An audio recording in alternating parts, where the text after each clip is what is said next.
Hello everyone, আমি পায়েল চলে এসেছি পার্ট 2 নিয়ে। এখন হরিদ্বার থেকে 6টা নাগাদ আমরা বেরিয়ে পড়ছি ব্যাগপত্র গুছিয়ে। আর এখানে দেখো হনুমানজির বাহনের সাথে দেখা হয়ে গেল। আর এখানে আমাদের ট্রাভেলার চলে এসছে, আমরা সবাই গুছিয়ে বসে পড়েছি। আর এখানে দেখো এখনও আকাশে চাঁদ দেখা যাচ্ছে। তো এখান থেকে আমাদের জার্নি শুরু। আর এখানে আমরা অনেকটা পথ চলার পর একটা ধাবায় চলে এসেছিলাম সকালের খাবারের জন্য। তো এখানে ছিল আলুর পরোটা। আর খাওয়া দাওয়ার পরে আরও কিছু পথ চলে যাওয়ার পরে আমরা চলে এসেছিলাম আরও একটা স্পট দেখার জন্য, যেখানে দুটো রিভার একসাথে অ্যাটাচ হচ্ছে। এই দেখো, বুঝতে পারছো কালার দুটো আলাদা। এখানে অনেকে আবার স্নানও করেছিল আমাদের গ্রুপের, আর আমি একটু পা ভিজিয়ে নিলাম, প্রচুর ঠান্ডা জল ছিল।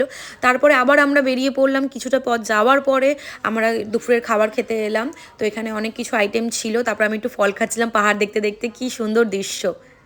হে এভরিওয়ান, এখন চলে এসেছি আমরা গৌরীকুণ্ড। গৌরীকুণ্ডে প্রচণ্ড ঠান্ডা। এখান থেকে এখন আমরা হোটেল যাব, তারপরে কালকে সকালে কেদারনাথের জন্য রওনা দেবো। প্রচুর ঠান্ডা এখানে, প্রচুর।